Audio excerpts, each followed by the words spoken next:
हाँ तो बच्चे हमने ये पूरा पढ़ लिया था ना, ग्लूकोज पूरा पढ़ लिया था, कार्बोहाइड्रेट है ना। कार्बोहाइड्रेट के बारे में मैंने क्या बताया था कि इस महाशय को क्या बोलते हैं, कार्ब्स। क्या बोलते हैं, carbs. And this is the hydrates of carbo. Hydrates of carbo मतलब कार्बन, कार्बन का ये हाइड्रेट है।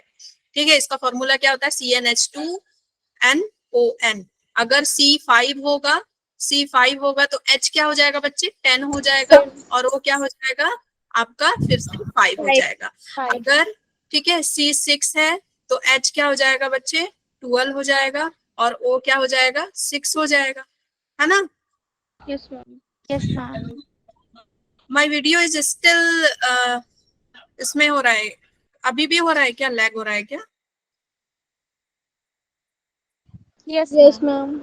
बच्चे। अब तो मैंने पूरा लैपटॉप का सब कुछ चेंज करा दिया, और कल तो वर्क कर रहा था, अब क्यों लैग हो रहा है भाई। चलो देखते हैं आगे कितना रहता है, क्योंकि लैग तो नहीं हो रहा था कल। कल मैंने इसको बिल्कुल दिन भर इसको ठीक करवाया बच्चे, कोई लैग नहीं हो रहा था। बच्चे आते ही लैग मैम होने लगता है। नेटवर्क इश्यू होगा। नहीं नहीं, नेटवर्क बच्चे बहुत हाई है, मेरा 5G है, 5G है, पता नहीं क्यों लैग मैम होता है। आपकी वीडियो भी पॉज हो गई। नहीं कोई बात नहीं, जब बच्चे ना थोड़ा ज्वाइन होते रहते हैं ना तब होता है, या फिर ये मुझे लग रहा है कि अब तो लैपटॉप का बच्चे बिल्कुल फॉर्मेट करवा दिया, ये गूगल मीट का ही बग है। ठीक है, गूगल मीट का ही बग है जो मुझे ही ज्यादा परेशान कर रहा है, मुझे ही परेशान कर रहा है ये।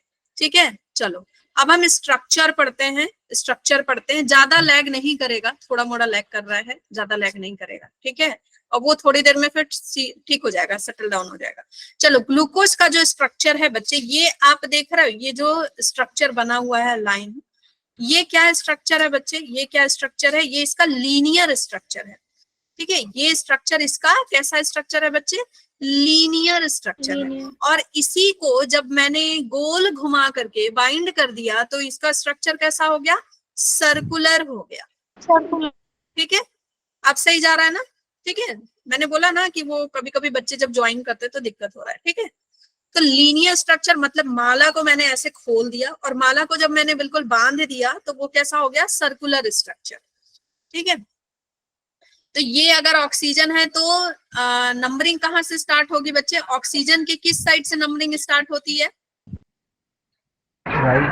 राइट साइड से। वेरी गुड, राइट साइड से। तो कार्बन 1 इसके राइट साइड में होगा, फिर कार्बन 2 होगा, फिर कार्बन 3 होगा, फिर कार्बन 4 होगा, फिर कार्बन 5 होगा। ठीक है, और कार्बन 5 के ऊपर ही आपका क्या होगा, कार्बन 6 होगा। ठीक है, कार्बन 5 के ऊपर क्या होगा बच्चे, कार्बन 6 होगा। ठीक है, कार्बन 6 यहाँ पे। ठीक, तो ये है आपका ग्लूकोज, और ये स्ट्रक्चर है आपका फ्रक्टोज का, ग्लूकोज फ्रक्टोज का स्ट्रक्चर है। ग्लूकोज में जो स्ट्रक्चर है बच्चे, ये कैसा स्ट्रक्चर है, पायरानोज स्ट्रक्चर। इस स्ट्रक्चर को क्या बोलते हैं, पायरानोज स्ट्रक्चर। ग्लूकोज का जो स्ट्रक्चर आप देख रहे हो ना, हेक्सागोनल टाइप का, ये स्ट्रक्चर कैसा है बच्चे, पायरानोज स्ट्रक्चर है। ठीक है, और फ्रक्टोज में जो स्ट्रक्चर देख रहे हो ये कैसा है, फ्यूरानोज स्ट्रक्चर। कैसा स्ट्रक्चर है बच्चे, फ्यूरानोज। तो पायरानोज और फ्यूरानोज आपको पता होना चाहिए। फ्यूरानोज स्ट्रक्चर और आपने किस में देखा था बच्चे, याद करो, राइबोज में देखा था, राइबोज डीऑक्सीराइबोज। तो फ्रक्टोज में, राइबोज में, डीऑक्सीराइबोज में आपको कैसा स्ट्रक्चर देखने को मिलता है, फ्यूरानोज स्ट्रक्चर। कैसा स्ट्रक्चर, फ्यूरानोज स्ट्रक्चर। ठीक है, अब हम आ जाते हैं एपीमर्स पढ़ते हैं। नेक्स्ट हमारा टॉपिक होगा एपीमर्स। एपीमर्स किसी को पता है क्या होता है एपीमर, एनीवन जानते हो एपीमर क्या होता है। देखो बच्चे, एपीमर क्या है, एपीमर क्या है कि एक जो आपका OH या H जो होगा वो क्या हो जाएगा, डिफर कर जाएगा। जैसे जैसे ये दो स्ट्रक्चर आपको दिख रहे हैं, दो स्ट्रक्चर ब्लू वाले साइड में, ये दो स्ट्रक्चर आपको दिख रहे हैं। ठीक है, इस स्ट्रक्चर में आप देखो एट कार्बन 4, ध्यान लगा के देखो, एट कार्बन 4, कार्बन 4 पे ध्यान लगाओ, यहां भी एट कार्बन 4 देखो, दोनों तरफ कार्बन 4 देखो, कुछ डिफरेंस दिखा आपको कार्बन 4 पे। Yes ma'am. ठीक है, यहाँ पे बच्चे H ऊपर है और यहाँ पे OH ऊपर है। ठीक है, एक तरफ आपका H ऊपर है, कार्बन 4 H क्या है, H अपसाइड है, और इस तरफ आपका OH अपसाइड है। तो इस तरह का स्ट्रक्चर अगर हो, इस तरह का स्ट्रक्चर अगर हो, तो उसको हम क्या बोलते हैं, एपीमर बोलते हैं। इस तरह के स्ट्रक्चर को क्या बोलते हैं, एपीमर बोलते हैं। ठीक है, तो डी ग्लूकोज, ठीक है, डेक्स्ट्रो, डी मतलब डेक्स्ट्रो, डेक्स्ट्रो ग्लूकोज और डेक्स्ट्रो गैलेक्टोज, जो ग्लूकोज और गैलेक्टोज का जो स्ट्रक्चर होता है बच्चे, वो क्या होता है आपका, एपीमर होता है। ठीक है, ग्लूकोज एंड गैलेक्टोज आर एपीमेरिक, एपीमेरिक है कहाँ पे, कार्बन 4 पे, एपीमेरिक है कहाँ पे, कार्बन 4 पे। मतलब इन दोनों का स्ट्रक्चर सेम है, इन दोनों का स्ट्रक्चर क्या है, सेम है, बिल्कुल सेम टू सेम है, बस कार्बन 4 पे थोड़ा सा ये अलग हो गए। ठीक है, कार्बन 4 पे ये क्या हो गए, अलग हो गए। ठीक है, अब देखो हम क्या देख रहे हैं बच्चे, एनोमर्स, एनोमर्स देख रहे हैं। अब देखो यहाँ पे क्या होगा, यहाँ पे क्या होगा बच्चे, कार्बन 1 पे, कार्बन 1 पे आप देखो H ऊपर है, कार्बन 1 पे H ऊपर है, तो ऐसे स्ट्रक्चर को क्या बोलते हैं, अल्फा। क्या बोल रहे हैं, अल्फा। ऐसे स्ट्रक्चर को क्या बोलेंगे, अल्फा। अल्फा डी ग्लूकोज मतलब अल्फा डेक्स्ट्रो ग्लूकोज। और जिसमें OH ऊपर आ जाएगा उसको क्या बोलेंगे, बीटा। क्यों पढ़ रहे हैं मैम हम अल्फा बीटा, अभी समझ में आएगा जब हम लिंकेज पढ़ेंगे ना बच्चे कि ये लिंक कैसे करते, तो आपको समझ में आएगा कि अल्फा ग्लाइकोसिडिक क्या है, बीटा ग्लाइकोसिडिक क्या है। अल्फा में H ऊपर, ठीक है, अल्फा मैन, अल्फा मैन, ठीक है, अल्फा मैन कौन है, जहां पे हाइड्रोजन ऊपर है, ठीक है, हाइड्रोजन ऊपर है। और बीटा में कौन है, OH ऊपर है। ठीक है, ग्लाइकोसाइडिक लिंकेज फॉर्मेशन। देखो मैंने हमेशा आपको क्या बताया कि कभी भी लिंक बनेगा, कभी भी कोई बॉन्ड बनेगा, तो क्या निकलेगा बच्चे, वाटर। क्या निकलेगा, वाटर निकलेगा। ठीक है, वाटर निकलेगा। तो ये आपका क्या है, एक ग्लूकोज है, ये आपका दूसरा ग्लूकोज है। तो हम इनको जोड़ लेते हैं, दोनों ग्लूकोज को। ठीक है, तो कार्बन 1 पे, दूसरा कलर ले लेती हूं मैं, कार्बन 1 पे, कार्बन 1 पे देखो H ऊपर है, तो ऑब्वियसली OH नीचे होगा। ठीक है, अगर H ऊपर है कार्बन 1 पे तो OH नीचे होगा, जो आपको दिख नहीं रहा है, नहीं दिखाया है। इधर पे कौन सा कार्बन है बच्चे, ये कार्बन 1, कार्बन 2, कार्बन 3, तो ये कौन सा कार्बन, कार्बन 4। ठीक है, तो अगर ये कार्बन 4 है, ऊपर H है, तो यहाँ पे क्या होगा, OH नीचे। ठीक है, इतनी बात क्लियर। ठीक है, तो ग्लूकोज हमने ले लिया। अब हमको निकालना है क्या, पानी। क्या निकालना है, पानी। ठीक है, हमको क्या निकालना है बच्चे, पानी निकालना है। तो हमने क्या किया, हमने क्या किया, एक O को रहने दिया, इससे एक H ले लिया और इससे क्या ले लिया, OH ले लिया। ठीक है, एक O को रहने देंगे, एक से क्या ले लेंगे बच्चे, H ले लेंगे, और दूसरे से क्या ले लेंगे, OH ले लेंगे। ठीक है, तो ये हमारा क्या निकल गया, वाटर निकला कि नहीं, यस मैम। H2O निकल गया। ध्यान से देखो, ध्यान से देखो बच्चे, H2O निकल गया बच्चे। क्या बच गया हमारे पास, ये अकेला O बच गया, ये अकेला O बच गया। अब ये अकेला O क्या करेगा, इन दोनों को जोड़ देगा, जोड़ेगा, है ना, इन दोनों को जोड़ देगा, तो यहाँ पे बॉन्ड बन गया। ठीक, बॉन्ड बन गया। भाई ये लड़का है ना, ये लड़का है, इधर इस साइड पे कौन है, लड़की है, बीच में क्या था इनके, वाटर था। वाटर क्या हुआ, सूखा पड़ा, अकाल पड़ गया, वाटर रिलीज हो गया। तो अब क्या है, अब नदी, कोई कोई सरहद नहीं है ना, कोई सरहद नहीं है अब। ठीक है, चलो आगे। अब देखो मैम बी का, इसमें जो O बचेगा वही बॉन्ड बनाएगा।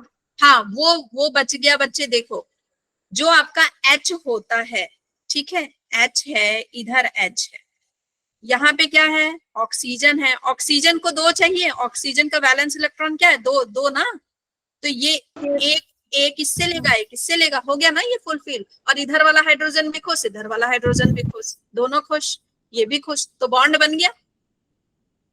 ठीक है, बॉन्ड बन गया। और बॉन्ड किसकी वजह से बना बच्चे, बॉन्ड किसकी वजह से बना, देखो ऊपर में क्या है, ऊपर में H है, दोनों में ऊपर में H है, मतलब ये क्या है, अल्फा, ये क्या थे दोनों, अल्फा ग्लूकोज थे, दोनों में ऊपर H है तो क्या थे, अल्फा ग्लूकोज थे।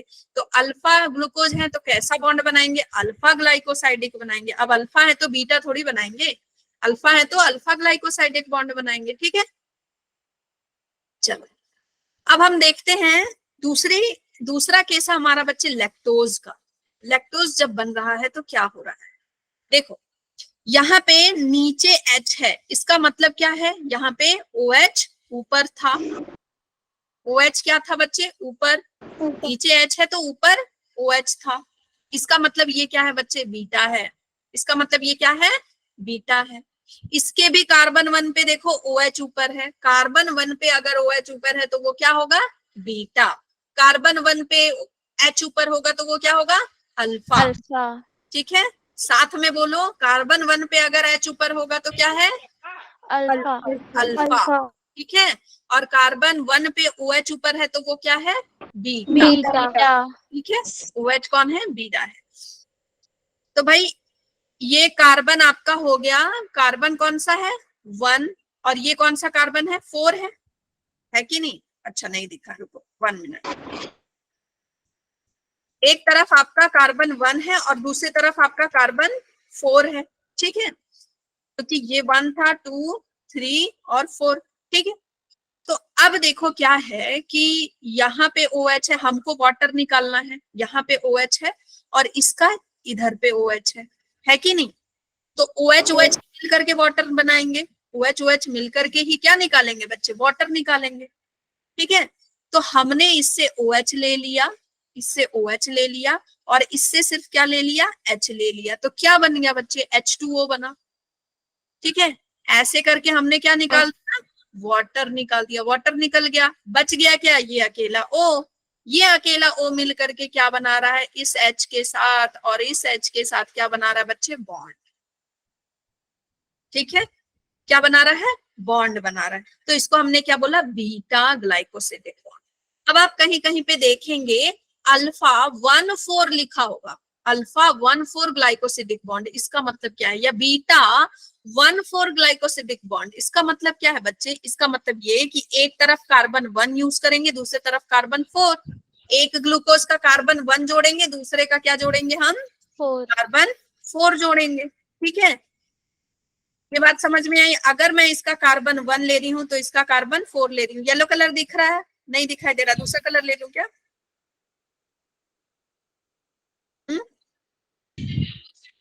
दिख रहा है येलो कलर 1 और 4।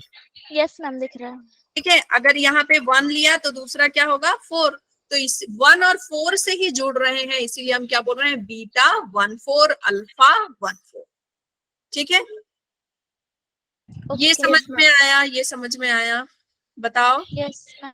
ठीक है, चलो अब देखो ग्लाइकोजन से क्वेश्चन आता है आपका, ये क्वेश्चन मैम आता जब भी बॉन्ड बनेगा वाटर रिलीज होगा। हाँ, जब भी बॉन्ड बनेगा बच्चे वाटर रिलीज होगा, जब भी बॉन्ड बनेगा वाटर रिलीज होगा। ठीक है, जब भी कोई भी बॉन्ड बनेगा वाटर रिलीज होगा। ठीक है, चलो हमारे यहाँ जो है बॉन्ड तब बनता है जब चाय पिलाई जाती है ना, चाय पिलाई जाती है तो बॉन्ड बनता है, चाय पे आइए, है ना, किसी से भी बॉन्ड बनाना होता है तो शुरुआत किससे होती है, चाय से, लेकिन यहाँ बॉन्ड बन रहा है किससे, पानी से। पानी से। ठीक है, पानी से। पानी से। तो बच्चे अब हम ग्लाइकोजेन के बारे में पढ़ेंगे, ग्लाइकोजेन क्या होता है, जल्दी से बता दो फटाक से,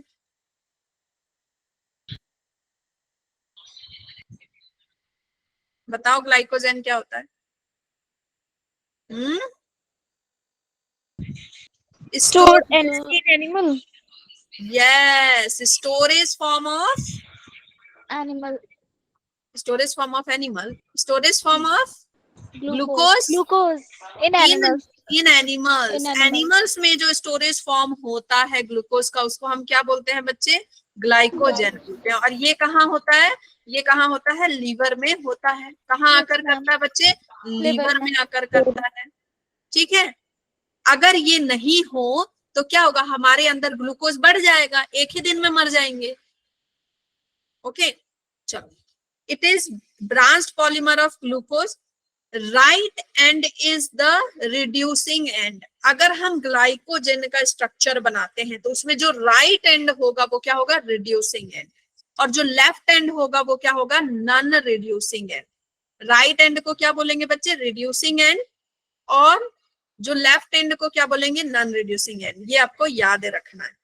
ओके इसके बाद in a polysaccharide chain the right end is called reducing end, ये वही सेम चीज लिखा हुआ है, ठीक है। और ये इसमें ब्रांचेस भी होते हैं, इसमें ब्रांचेस भी होते हैं। अब इसके बाद ग्लाइकोजन के बाद आपको पढ़ना है थोड़ा सा स्टार्च के बारे में, ठीक है। स्टार्च किसका स्टोरेज फॉर्म है बच्चे, हाँ स्टार्च किसका स्टोरेज, प्लांट का। प्लांट्स का, प्लांट में ग्लूकोज। देखो हर लोग क्या कर रहे हैं ना कि मिठाई को अलग अलग फॉर्म में रख रहे हैं, चीनी को अलग अलग फॉर्म में, कोई मिठाई बना के रख रहा है, कोई लड्डू बना के रख रहा है, कोई उसका चीनी का चाशनी बना के रख रहा है, तो हर कोई अलग अलग फॉर्म में रख रहा है भाई। तो प्लांट कैसे बना रहे हैं, स्टार्च के फॉर्म में, हम क्या बना रहे हैं, ग्लाइकोजन बना रहे हैं, ठीक है, समझ में आ गई। Okay the natural starch contains a mixture of amylose. जो स्टार्च होता है बच्चे उसमें दो तरह की चीजें होती है, एक होता है अमाइलोज, दूसरा होता है अमाइलोपेक्टिन। एक क्या होता है, अमाइलोज और amylopectin. This line is very very important, ये आपका एनसीईआरटी का लाइन है बच्चे, ये एनसीईआरटी की लाइन है, इससे क्वेश्चन आया हुआ है, समझ गए। तो mixture of amylose 10 to 20%, amylopectin 80 to 90%, ठीक है। इसमें पूछा जाएगा, घुमा के दे देगा कि अमाइलोज 80 to 90%, अमाइलोपेक्टिन 10 to 20%। तो आपको याद रखना अमाइलोज छोटा नाम और छोटा परसेंट, छोटा नाम और छोटा परसेंट, अमाइलोपेक्टिन बड़ा नाम और बड़ा परसेंट, ठीक है। और अमाइलोपेक्टिन क्या होता है, ब्रांच्ड भी होता है, नाम भी बड़ा है, और ये क्या है, ब्रांच्ड है, और ये इनसॉल्युबल इन वाटर होता है, इनसॉल्युबल इन वाटर होता है, ठीक है। इसी की वजह से स्टार्च क्या हो जाता है, बन जाता है आपका इनसॉल्युबल इन वाटर। अच्छा स्टार्च का टेस्ट किए हो कभी स्कूल में, स्टार्च का टेस्ट किए हो कभी स्कूल में, 6th या 7th में किया था, याद नहीं अभी, है ना। स्टार्च का टेस्ट किए होगे आलू से या फिर चावल से, स्टार्च का टेस्ट आयोडीन सॉल्यूशन डाल के, यस Yes. मामा, सॉल्यूशन डाल, बेनेडिक्ट टेस्ट, बेनेडिक्ट सॉल्यूशन डाल करके फिर उसको जब हीट किए होगे, रेड कलर आ गया होगा, ब्रिक रेड कलर। ओके चलो, आयोडीन के साथ ये कैसा देता है, डीप ब्लू कलर। इसी से पता चलता है ना फोटोसिंथेसिस हो रही है कि नहीं हो रही है, यस मैम। याद आया। अगर स्टार्च है, फोटोसिंथेसिस वाला एक्सपेरिमेंट पढ़ा होगा कि जिस पार्ट को हमने धूप में रखा, जिस पार्ट को छाव में रखा, तो जिस पार्ट को धूप में रखा था उसमें आयोडीन कलर, आयोडीन डाला तो वो डीप ब्लू कलर हो गया, और जिसको Yes, छाव में रखा था तो उसने फोटोसिंथेसिस शो नहीं किया, ठीक। आगे बढ़ जाए, पॉलीसेकेराइड क्या है हमारा, polysaccharide. Polysaccharide are long chains of sugars, ये सुगर के लॉन्ग चेन्स होते हैं, और इसमें आपका पॉलीसेकेराइड में ही आपका आ जाता है ग्लाइकोजन, स्टार्च आ जाता है, और क्या आ जाता है, सेलुलोज और काइटिन आ जाता है, सेलुलोज और काइटिन आ जाता है, ठीक है। एक क्वेश्चन आता है बच्चे इनुलिन से, इनुलिन से क्वेश्चन आता है, ठीक है। इनुलिन क्या है, पॉलीमर ऑफ फ्रक्टोज। बहुत सारे फ्रक्टोज मिल करके क्या बनाते हैं बच्चे, इनुलिन बनाते हैं। और मैंने आपको याद है बताया था कि आप कॉफी के जगह पे इनुलिन का पाउडर ले सकते हो, जो बिल्कुल कॉफी की तरह लगता है, और ये बहुत सारे जो प्लांट्स के रूट्स है ना उससे मिलता है बच्चे, प्लांट्स के रूट से मिलता है इनुलिन। तो जिसको कॉफी की लत है तो अपनी मतलब कॉफी नहीं लेने की जगह वो इनुलिन ले सकता है, ठीक है। मैम हम स्टूडेंट्स को मैम वो कॉफी लेनी चाहिए क्या, नहीं लेना चाहिए बच्चे, रात तक जगने के लिए। नहीं नहीं नहीं नहीं लेना चाहिए, मतलब ये तो नशा कर रहे हो ना आप, हाँ नशा कर रहे हो ना एक तरह से इस छोटे एज से। और मैंने आपको बताया कि कॉफी लेने का कितना सारा नुकसान भी है, चाय और कॉफी में आप तो चीनी भी तो डालोगे ना, चीनी भी तो डालोगे, हाँ। अगर आप ग्रीन टी ले रहे हो तो चलो कोई बात नहीं, हाँ, लेकिन अगर आप कॉफी ले रहे हो तो उसमें चीनी भी डालोगे, और उससे क्या होगा, आपका पूरा कोलेजन वगैरह खत्म होगा। और हाँ क्या, इनुलिन कॉफी की तरह टेस्ट करता है। हाँ ये इनुलिन कॉफी की तरह लगता है बच्चे, बिल्कुल एकदम जैसे, अब भाई कॉफी कॉफी की तरह लगता है ना, तो वैसे ही प्लांट का एक ऐसा प्लांट के रूप से बनता है। मैं आपको ना इसका जो पैकेट आता है वो मैं आपको इमेज भेजूंगी, ठीक है, तो आप वो ले सकते हो, वो नुकसान करता नहीं है। Found in roots of many plant, देखो लिखा भी हुआ है, found in roots of many plant such as whole wheat, onion, garlic, artichoke, तो इन सब में इन मिलता है। Used as supplement and source of dietary fibre, तो ये फायदा भी कर रहा है आपको। ये कॉफी जैसा लग रहा है बिल्कुल, मतलब किसी को दोगे तो पता नहीं कर पाएगा कि कॉफी पिलाया आपने या फिर इनुलिन पिलाया है, तो इनुलिन पिलाओ। फिर है कॉम्प्लेक्स पॉलीसेकेराइड्स, ये सब जरूरी नहीं है, चलो ये सब हमने पढ़ लिया ऑलरेडी, आगे बढ़ते हैं, आगे बढ़ते हैं। बॉन्ड हमने पढ़ लिया है बच्चे, पूरा बॉन्ड पढ़ लिया है सारा, ठीक है। डीएनए मैंने आपको पढ़ा दिया है ना ऑलरेडी, डीएनए पढ़ा दिया है। प्यूरिन पिरिमिडिन थोड़ा पढ़ लें, प्यूरिन एंड पिरिमिडिन थोड़ा पढ़ लेते हैं स्ट्रक्चर, ठीक है। ओके, प्यूरिन, प्यूरिन में आ जाता है बच्चे एडेनिन एंड गुआनिन, हम जानते हैं, और हम जानते हैं कि प्यूरिन नाम है छोटा लेकिन इसका स्ट्रक्चर है बड़ा। ये बाईसाइक्लिक होता है, ये क्या होता है बच्चे, बाईसाइक्लिक होता है, ठीक है। इसका जो है रीडिंग कैसे स्टार्ट होता है, ये 1 है, ये 2 है, ये 3 है, ये 4 है, ये 5 है, ठीक है। फिर ये हो गया इधर 6, फिर आपका 7, 8 और 9, ऐसे ऐसे इसकी रीडिंग स्टार्ट होती है। तो एक आपका नीचे से स्टार्ट हो रहा है 1 2 3 4 5 एंड फिर आपका क्या है 7 8 9, ठीक है। तो हमने पढ़ा हुआ है ना कि प्यूरिन में कहाँ कहाँ पे नाइट्रोजन देखने को मिलता है, 1 3 7 एंड 9 में देखने को मिलता है, यस पढ़ा है ना, 1 3 7 एंड 9 में होता है।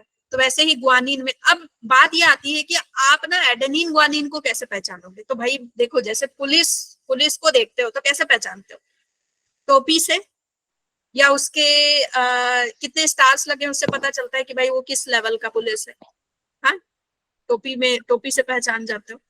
तो वैसे ही बच्चे इसका हम क्या देख रहे हैं, मुकुट, क्या देख रहे हैं, मुकुट। तो इसके मुकुट में, इसका मुकुट क्या है, हेड पे क्या लगा हुआ है, तो इसके हेड पे, एडेनिन के हेड पे क्या लगा है बच्चे, NH2, क्या लगा है, NH2 लगा है, और इसकी हेड पे क्या लगा है बच्चे, O लगा है। तो अगर एडेनिन पोस्ट चाहिए तो क्या लगा होगा, NH2, ग्वानिन पोस्ट चाहिए तो क्या लगा होगा, O, ठीक है। एडेनिन है तो NH2 ग्वानिन है, उसके बाद वाला पोस्ट O, ठीक है। इसके बाद साइटोसिन देखेंगे, रीडिंग देखो अगर NH2 है, NH2 लगा होगा, देखो डायग्राम आएगा, आपको डायग्राम दिया हुआ रहेगा, पूछेगा एडेनिन है ग्वानिन है, हाँ, तो पता कर लोगे, अगर NH2 लिखा है देखते ही एडेनिन है, अगर O लगा है मतलब ग्वानिन है, ठीक है। हाँ, डबल रिंग है और NH2 लगा है मतलब एडेनिन है, डबल रिंग है, O लगा है मतलब ग्वानिन है, ठीक है। पिरिमिडीन में देखो सिंगल रिंग है, NH2 लगा है, अब देखो सबसे, हाँ मैम ये जो एडेनिन है, इसमें जो 4 वाला है उस पे भी तो नाइट्रोजन है। नहीं, तो वो NH2 लगा हुआ है बच्चे, लेकिन वो सिंगल नाइट्रोजन कहाँ है, जो 9 वाला है उस पे भी NH है। कहाँ 9 वाला है, हाँ ये 9 वाला में भी ये लगा हुआ है, लेकिन पता नहीं इसमें बच्चे आपको ना 1 3 7 9 ही काउंट किया जाता है। NH2 हो सकता है कि ये इसके साथ तो वैसा बॉन्ड बनाता होगा, या फिर सिर्फ हेड में प्रेजेंट है इसलिए इसको काउंट नहीं किया जाता है, लेकिन आपको सिर्फ 1 3 7 9 4 नहीं काउंट किया जाता है, 1 3 7 9 ही काउंट किया जाता है। मे भी इसका रीजन यही होगा कि ये हेड में अलग से पाया जाता है, इसके हेड में। फिर है आपका साइटोसिन, हाँ मैम इसमें रीडिंग कैसे करेंगे? रीडिंग बताया ना, ये देखो यहाँ पे 1 है, फिर आपका 3, फिर 4 5 6, फिर आपका 7 8 और 9, ऐसे रीडिंग करेंगे, ठीक है। इसमें ऐसा नहीं है कि आपका जो है ऑक्सीजन है कहीं पे और ऑक्सीजन के राइट साइड से हम रीडिंग कर रहे हैं, ऑक्सीजन के राइट साइड से, इसमें ऐसा नहीं है, ठीक है, इसमें ऐसा नहीं है।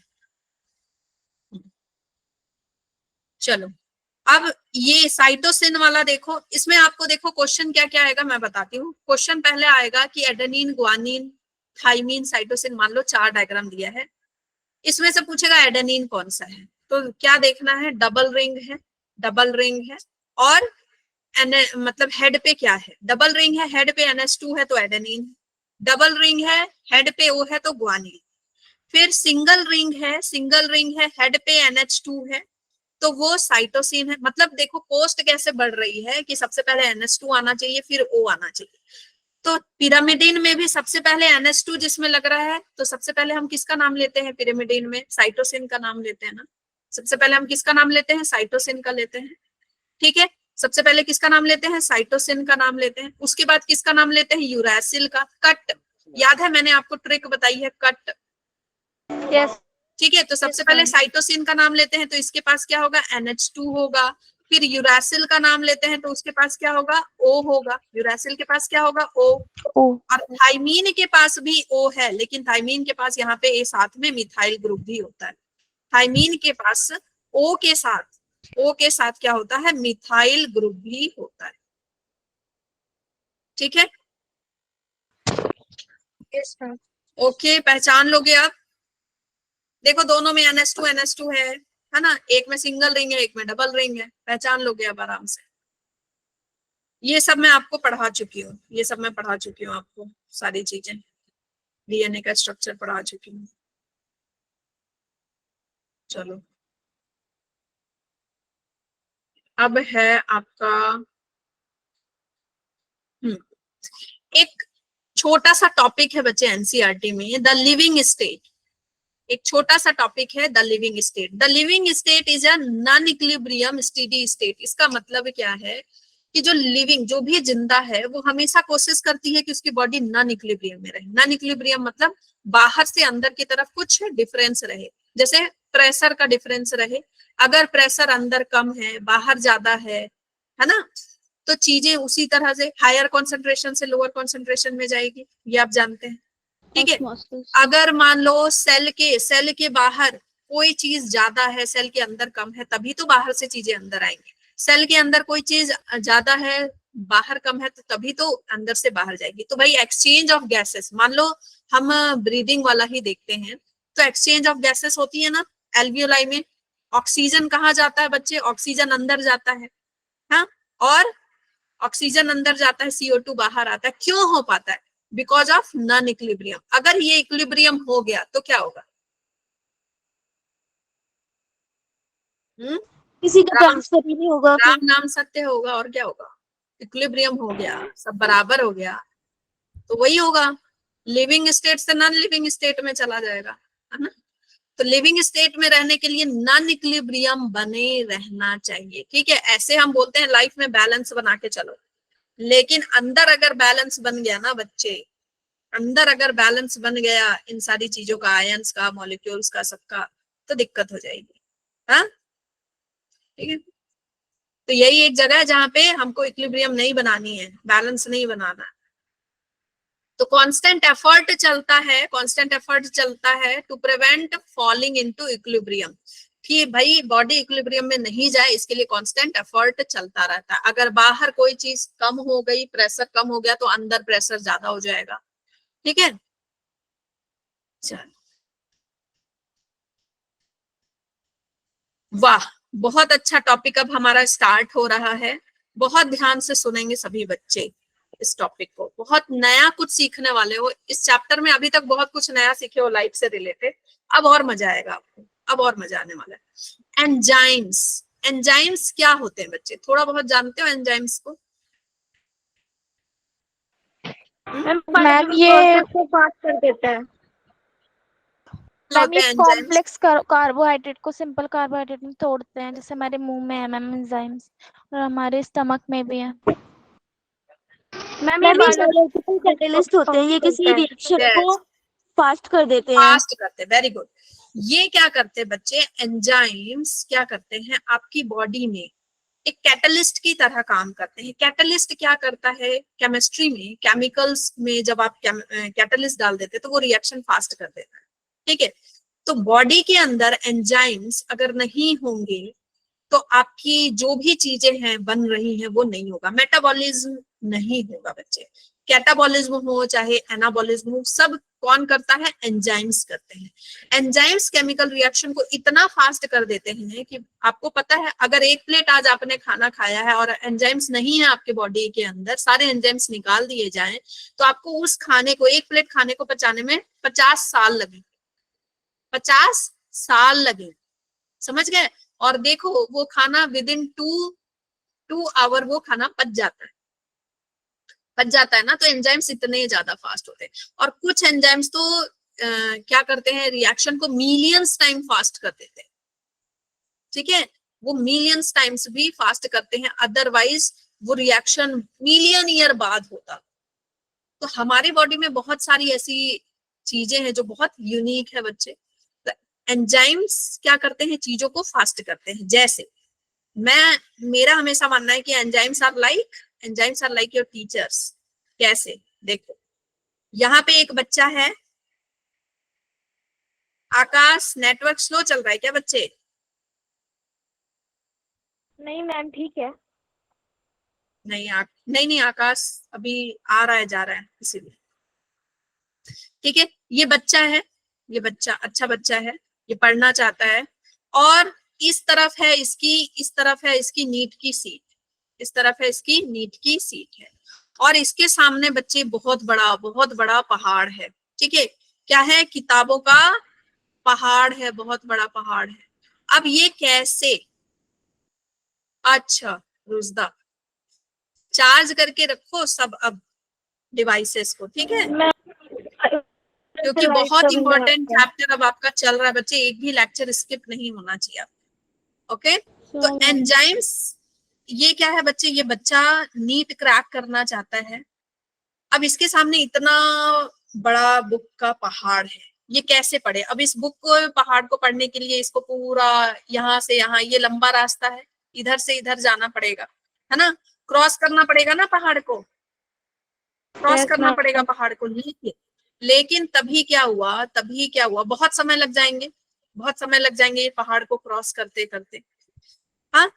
और तभी क्या हुआ, एक टीचर आया, ठीक है। इस टीचर ने क्या किया, यहाँ पे टनल बना दिया, नोट्स प्रोवाइड कर दिए। इन सारे जो एनसीईआरटी के 98 चैप्टर्स हैं उनका शॉर्ट नोट्स प्रोवाइड करा दिया, सबको समझा दिया अच्छे से।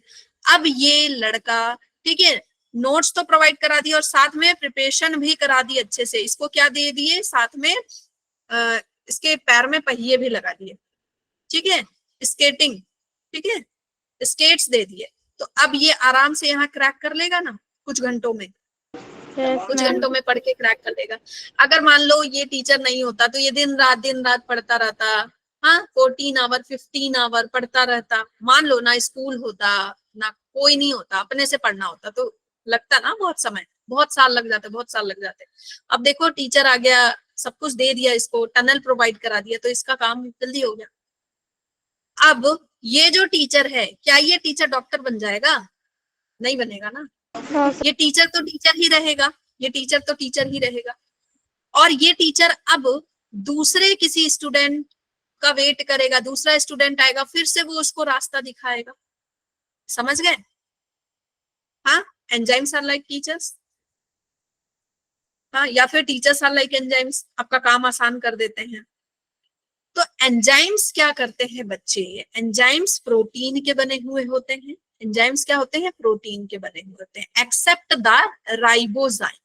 एक ऐसा एंजाइम है जो प्रोटीन का बना हुआ नहीं होता, ये किसका बना होता है, आरएनए। किसका बना होता है, RNA.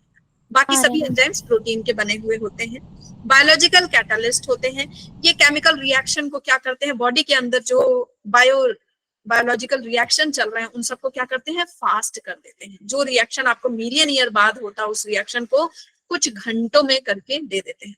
The enzyme convert substrate into different molecules known as product. Substrate मतलब जिसको, जैसे हमने खाना खाया, ठीक है, प्रोटीन दिया, प्रोटीन को किस में बदल देंगे, अमाइनो एसिड में। फैट को किस में बदल देंगे, फैटी एसिड में, ग्लिसरॉल में बदल देंगे। ठीक है, तो सबस्ट्रेट को किस में बदल देते हैं बच्चे, प्रोडक्ट में। स्टूडेंट को किस में बदल दिया, डॉक्टर में। विदाउट चेंजिंग देमसेल्फ, वो खुद नहीं चेंज होते, वो वैसे ही रहते हैं। ऐसा नहीं कि एंजाइम ने किसी सबस्ट्रेट को चेंज कर दिया प्रोडक्ट में तो वो बदल गया, वो वैसा ही रहेगा। अब वो फिर से वेट करेगा दूसरे सबस्ट्रेट का, उसको फिर किस में बदलेगा, प्रोडक्ट में। समझ गए? ठीक। अब ये एंजाइम बच्चे बनता किससे है, कौन से प्रोटीन से बनता है, टर्शियरी। किससे, टर्शियरी प्रोटीन से, हमने पढ़ा था टर्शियरी प्रोटीन से बनता है। और ये टर्शियरी प्रोटीन बीच बीच में क्या है बच्चे, इसमें देखो बीच बीच में पाउच लाइक स्ट्रक्चर है, बीच बीच में पाउच लाइक स्ट्रक्चर है। ठीक है, एंजाइम जो है इसमें क्या है, बीच बीच में क्या है, पाउच लाइक स्ट्रक्चर। ये जो पाउच लाइक स्ट्रक्चर है, ये एक एंजाइम में 2-3 पाउच लाइक स्ट्रक्चर हो सकते हैं।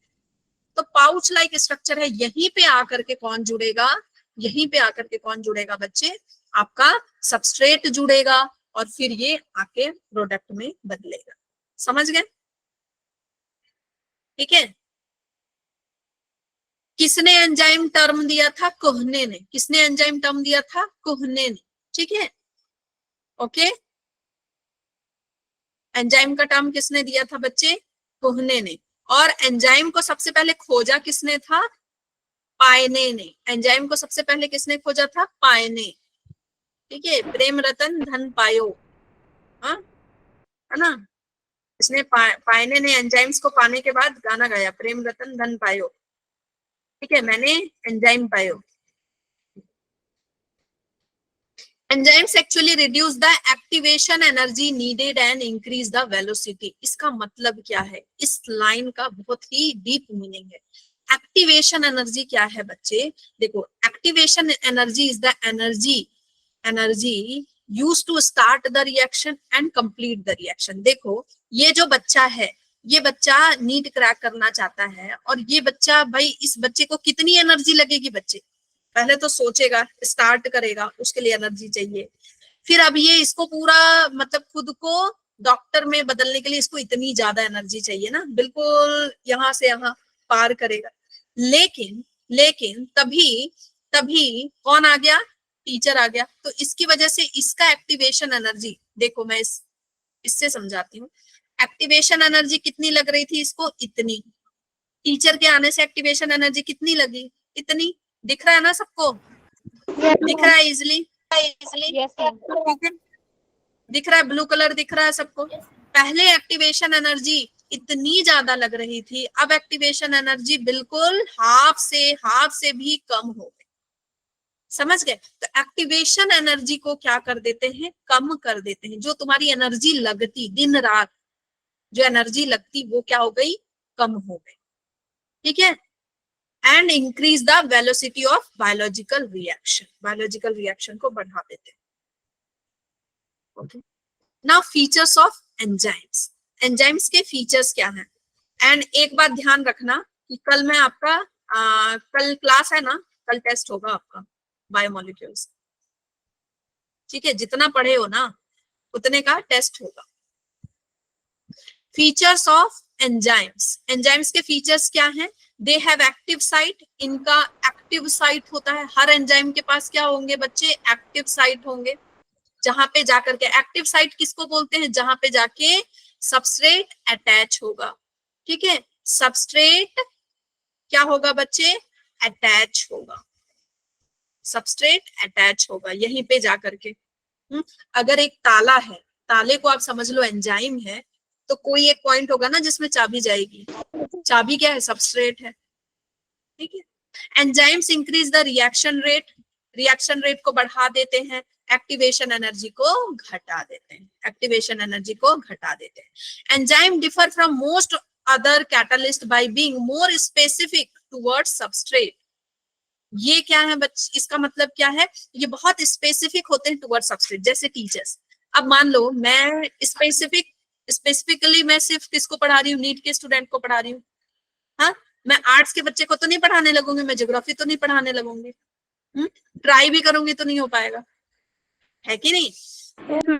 एक टीचर स्पेसिफिक बच्चे को पढ़ाता है, तो वैसे ही एंजाइम आपका क्या है, स्पेसिफिक चीजों पे रिएक्ट कर रहा है, स्पेसिफिक चीजों को ही क्या कर रहा है, बदल रहा है। अगर ये प्रोटीन के लिए एंजाइम है, ठीक है, जो एंजाइम मैंने बनाया है, अगर ये प्रोटीन के लिए है, मान लो ट्रिप्सिन है, कौन है, ट्रिप्सिन है, तो ये किसको ये करेगा बच्चे, किसको प्रोडक्ट में बदलेगा, प्रोटीन को।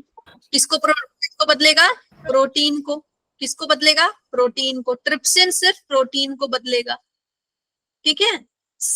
और आपका जो सेलिवरी अमाइलेज है वो किसको बदलेगा, सेलिवरी अमाइलेज कार्बोहाइड्रेट को बदलेगा, ठीक है। तो लिपेज किसको बदलेगा, लिपिड को बदलेगा। तो भाई हर सबस्ट्रेट के लिए एक पर्टिकुलर क्या है, enzyme. Enzymes are generally globular protein enzymes. Tertiary क्या थे, टर्शियरी प्रोटीन ग्लोब्यूलर प्रोटीन थे, okay. And larger than substrate, ये सबस्ट्रेट से बड़े होते हैं। ऑब्वियसली सबस्ट्रेट से बड़े होंगे तभी तो सबस्ट्रेट को खा पाएंगे, हाँ, सबस्ट्रेट को खा पाएंगे ना, प्रोडक्ट में बदल पाएंगे। तो सबस्ट्रेट से क्या होंगे बच्चे, बड़े होंगे। Naming can be done by substrate name plus ase. Naming कैसे होता है, मान लो प्रोटीन को तोड़ने वाले हैं तो क्या होगा, प्रोटीन का प्रोटी, फिर क्या जोड़ दिया, एस। लिपिड तोड़ना है तो लिपिड का लिप, और फिर क्या हो गया, एस, ठीक है, ओके। इस तरह से इनका नाम होता है। Enzymes are oligodynamic. इसका मतलब क्या है, ओलिगोडायनेमिक का मतलब है बच्चे very few enzymes are required for many substrate. Very few enzymes are required for many substrate. Blue colour से लिखती हूं तो दिखता है ना, है ना, ठीक है। सो मैनी फ्यू एंजाइम्स, जैसे भाई बहुत कम टीचर चाहिए ना, अगर मान लो 2000 बच्चे को एक टीचर पढ़ा सकता है, हाँ, 2000 बच्चों के लिए 2000 टीचर लगेंगे, नहीं। तो वैसे ही बहुत सारे प्रोटीन आपने खाया तो बहुत सारा एंजाइम थोड़ी लोगे, हाँ, तो पूरा तो फिर नहीं तो एंजाइम ही भरा रहेगा आपकी बॉडी में। तो बहुत कम एंजाइम चाहिए बहुत सारे सबस्ट्रेट के लिए, तो इसी को क्या बोलते हैं, ओलिगोडायनेमिक। समझ गए, क्लियर, फीचर समझ में आ गए, फीचर समझ में आ गए। अब सबसे इंपॉर्टेंट जहां से क्वेश्चन आता है आपका, this figure is very very very very important, activation energy, ठीक है, एक्टिवेशन एनर्जी। और ये फिगर से कई बार क्वेश्चन आया हुआ है बच्चे, क्या क्वेश्चन आता है वो मैं बताती हूँ, पहले फिगर को समझो, ठीक है। इधर क्या है बच्चे, एनर्जी है, कि कितनी एनर्जी आप लगा रहे हैं। एक साइड क्या है, एनर्जी है, और दूसरी तरफ क्या है कि एनर्जी लगा रहे हैं तो रिएक्शन कैसा हो रहा है। एनर्जी लगा रहे हैं, कितना पढ़ रहे हैं तो कितना आपका असर पड़ रहा है रिजल्ट पे, ठीक है। 15 घंटे पढ़ रहे हैं तो क्या रिएक्शन हो रहा है, समझ गए। तो इधर पोटेंशियल एनर्जी एक तरफ क्या है, प्रोग्रेस ऑफ रिएक्शन है। तो देखो इसमें सबसे पहले जो बच्चा है वो चढ़ रहा है, ठीक है, बिल्कुल चढ़ा जा रहा है। अब भाई जब कोई एंजाइम नहीं है, देखो एक्टिवेशन एनर्जी विदाउट एंजाइम, जब कोई एंजाइम नहीं है तो इसका ट्रांजिशनल स्टेट बहुत लेट में पहुंचा। ट्रांजिशनल स्टेट मतलब कि बहुत हाई पीक, जहां पे जाकर के अब उसको लग रहा है कि मैं नीट क्रैक कर लूंगा, है ना। ट्रांजिशनल स्टेट मतलब कि सबसे हाई स्पीड, ठीक है, वहां पे एकदम रिएक्शन फास्ट चलता है। तो अगर एंजाइम नहीं है तो ट्रांजिशनल स्टेज भी लेट से पहुंचा, प्रोडक्ट भी लेट से बना। लेकिन अगर आपका एंजाइम है तो एक्टिवेशन एनर्जी भी कम हो गई, एक्टिवेशन एनर्जी क्या हो गई बच्चे, कम हो गई। यहाँ पे एक्टिवेशन एनर्जी ज्यादा थी, ट्रांजिशनल स्टेज भी जल्दी आ गया, बहुत जल्दी आपको पता चल गया, क्वेश्चन वगैरह टीचर ने करवा दिया, बहुत जल्दी पता चल गया कि भाई अब मैं निकाल लूंगा, है ना, निकाल लूंगा, मेरा सब पूरा का पूरा पढ़ाई हो गया। अब मेरे को क्या करना है, नीचे उतरना है, रिवीजन करना है। अब क्या करना है, रिवीजन करना है। आपका प्रोडक्ट भी जल्दी बन गया, समझ गए, इतनी बात समझ में आ गई। तो बच्चे एक तो ये तरीके से समझो। दूसरा, मान लो आपने एक प्लेट खाना खाया, एक प्लेट आपने क्या खाया बच्चे, सुबह का नाश्ता आलू पराठा खाया। अब आपके अंदर अगर एंजाइम नहीं है तो ये इस आलू पराठे को खाने में पचाने में कितने साल लगेंगे? 50 साल लगेंगे। और जब एंजाइम है तो इस आलू पराठे को खाने में आपको कितने घंटे लगेंगे बच्चे? 1 घंटे मान लो, ठीक है, 1 घंटे लगेगा तो हो गया। बस यही आपको। और क्वेश्चन कैसे आएगा? क्वेश्चन कैसे आएगा? क्वेश्चन आएगा बच्चे कि लेबलिंग करने आएगा, ऊपर वाला क्या है, नीचे वाला क्या है, पूरा ब्लैंक रहेगा। तो आप समझ जाना कि पहाड़ ऊंची हो गई, पहाड़ ऊंची हो गई मतलब एक्टिवेशन विदाउट एंजाइम, पहाड़ छोटी है मतलब एक्टिवेशन एनर्जी विथ एंजाइम। हाँ बोलो। मैम ट्रांजिशन स्टेट क्या था? ट्रांजिशनल स्टेज बच्चे एक ऐसा स्टेज जहां पे आपका क्या है, बहुत हाई चल रहा है रिएक्शन, बहुत हाई, ठीक है। अब क्या है, मतलब बहुत फास्ट है रिएक्शन। जैसे मान लो मैं आपको पढ़ा रही हूँ, पढ़ते पढ़ते एक स्टेज ऐसा आ जाएगा ना जब आपको लगेगा कि नहीं मेरा रिवीजन, मेरा पढ़ाई पूरा हो गया, अब क्या करना है, अब मुझे सिर्फ रिवीजन करना, आराम से सिर्फ क्या करना है, रिवीजन करना, ठीक है। हाई पीक वाला जहाँ पे रिएक्शन बहुत ही ज्यादा फास्ट हो गई, तो रिएक्शन स्टार्ट हुआ, अब क्या है, एकदम फास्ट हो गई। अब भाई प्रोडक्ट बनने वाला है, फिर स्लो हो गया, फिर स्लो हो गया, फिर स्लो, ठीक है। अब देखो एक और चीज है। मैम हाँ मैम जो ट्रांजिशन स्टेट होती है वो विदाउट एंजाइम होती है? दोनों में ट्रांजिशनल स्टेज है भाई। ट्रांजिशनल स्टेज किसी में अगर एंजाइम है तो जल्दी आ जाएगा ट्रांजिशनल स्टेज। देखो यहीं पे आ गया, मान लो नीचे यहाँ पे 0 लिखा है, 1 आवर लिखा है, 2 आवर लिखा है, 3 आवर लिखा है, 4 आवर लिखा है, तो 4 आवर पे ट्रांजिशनल स्टेज आ गया जब एंजाइम है तो। और यहाँ पे कब आ रहा है, 6 आवर पे आ रहा है। समझ गए? समझ गए? समझ गए ना? तो टीचर नहीं है तो आपको ट्रांजिशनल स्टेज आने में बहुत टाइम लग रहा है, टीचर है तो कम टाइम लग रहा है। वही मैंने बताया कि अगर एंजाइम है तो 1 घंटे में खाना पचा लिया, और एंजाइम नहीं है तो 50 साल लग गए खाना पचाने में, ठीक है। ओके,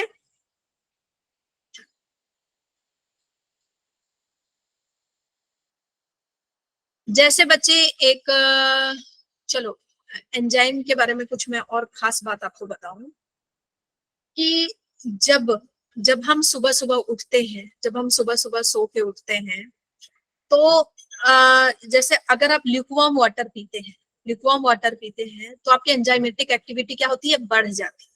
लेकिन आप बिल्कुल खौला हुआ जब पानी पी लेते हैं या फिर खौली हुई चाय पी लेते हैं उठते के साथ, तो क्या होता है, एंजाइमेटिक एक्टिविटी घट जाती है, ठीक है। एंजाइमेटिक एक्टिविटी क्या होती है, घट जाती है।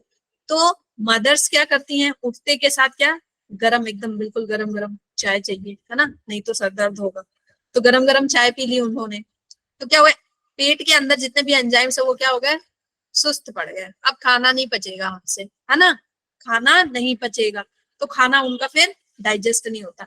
ऐसे ही फीवर के टाइम पे, फीवर में क्या होता है कि जब बहुत ज्यादा हाई टेम्परेचर हो जाता है तो हमको देखो भूख नहीं लगती ना, तो फीवर हो जाता है, खाना खाने का मन नहीं कर रहा है, जो सुबह खाया वही अब मन नहीं कर रहा, पेट भरा भरा सा लग रहा है। क्यों होता है पता है, क्योंकि एंजाइम्स हाई, बहुत ज्यादा टेम्परेचर बढ़ा देते हैं, तो एंजाइम क्या होते हैं, डीएक्टिवेट हो जाते हैं।